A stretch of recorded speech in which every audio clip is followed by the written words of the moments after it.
যে 4 প্রকার প্রাণীকে হত্যা করা ইসলামে কঠোরভাবে নিষেধ করা হয়েছে, আর এদের ক্ষতি করলে মানুষের জীবনে নেমে আসতে পারে বড় বিপদ। চলুন জেনে নেই সেই প্রাণীগুলো সম্পর্কে। নাম্বার 1, ব্যাঙ। ব্যাঙ হত্যার ব্যাপারে ইসলামে স্পষ্ট নিষেধাজ্ঞা রয়েছে।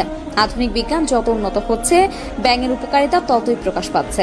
তারা প্রাকৃতিক ভারসাম্য রক্ষা করে, জমির উর্বরতা বাড়ায় এবং ফসলের জন্য ক্ষতিকারক পোকামাকড় খেয়ে ফসলকে সুরক্ষা দেয়।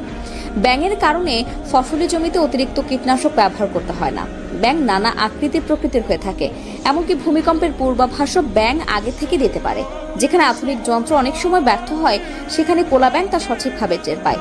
আমরা রাতের বেলা পথে ব্যাঙ দেখলে প্রায় লাথি মারি, যা করা একদমই উচিত নয়, কারণ ব্যাঙ ঠিক সেই সব স্থানে অবস্থান করে যেখান দিয়ে সাপ চলাচল করে এবং মানুষের নিরাপত্তার জন্য নিজের জীবন ঝুঁকিতে ফেলে। ইতিহাসেও ব্যাঙের একটি উল্লেখযোগ্য ঘটনা রয়েছে। যখন নমরুদ হযরত ইব্রাহিম আলাইহিসসালামকে অগ্নিকুণ্ডে নিক্ষেপ করেন, তখন আগুন নিভাতে ব্যাঙ আগুনের উপর প্রস্রাব করে। যদিও ব্যাঙের সেই সামান্য প্রস্রাবে বিশাল অগ্নিকাণ্ড নিভে যায়নি, কিন্তু তাদের নিঃস্বার্থ প্রচেষ্টায় আল্লাহ তাআলার প্রতি আনুগত্য প্রকাশ পেয়েছিল। জিবরাইল আলাইহিসসালাম যখন তাদের উদ্দেশ্যে জানতে চান, ব্যাঙ বলে, আমি জানি আগুন নিভবে না, কিন্তু আমি আল্লাহকে দেখাতে চাই যে আমি নমরুদের পক্ষে নই, ইব্রাহিম আলাইহিসসালামের পক্ষে। এই কারণেই বলা হয় পৃথিবীর একমাত্র প্রাণী যার প্রস্রাবকে পাক বলা হয়েছে, তা হলো ব্যাঙ। নাম্বার 2, পিঁপড়া। পিঁপড়াকে কেন মারা যাবে না? কারণ এটিও আল্লাহর সৃষ্টি এবং আল্লাহর তাসবিহ পাঠ করে, ক্ষমা প্রার্থনা করে।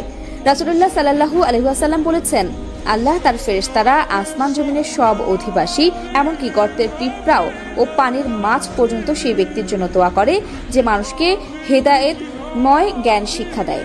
তাই পিঁপড়াকে অন্যায়ভাবে হত্যা করা উচিত নয়, তবে যদি তারা ক্ষতি করে তাহলে তাদের তাড়ানোর ব্যবস্থা করা যেতে পারে, কিন্তু হত্যা নয়। নাম্বার 3, মৌমাছি। মৌমাছি আল্লাহ তাআলার এক চমৎকার সৃষ্টি, আরবিতে যাকে বলা হয় নাহল। পবিত্র কোরআনে এমনকি নাহল নামে একটি পূর্ণ সূরাও রয়েছে। মৌমাছি আমাদের জন্য উৎকৃষ্ট মধু উৎপাদন করে, যা স্বাস্থ্যের জন্য অত্যন্ত উপকারী। প্রিয় নবী মুহাম্মদ সাল্লাল্লাহু আলাইহি ওয়াসাল্লাম মধু খুব ভালোবাসতেন, তাই এই উপকারী প্রাণীকে বিনা কারণে কষ্ট দেওয়া বা হত্যা করা নিষিদ্ধ।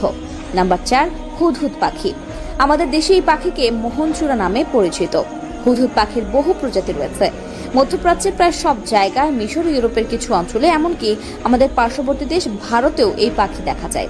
হুদহুদ পাখির শরীরে বাদামি, সাদা ও কালো দাগ থাকে এবং মাথায় থাকে রাজমুকুটের মতো সুন্দর ঝুঁটি।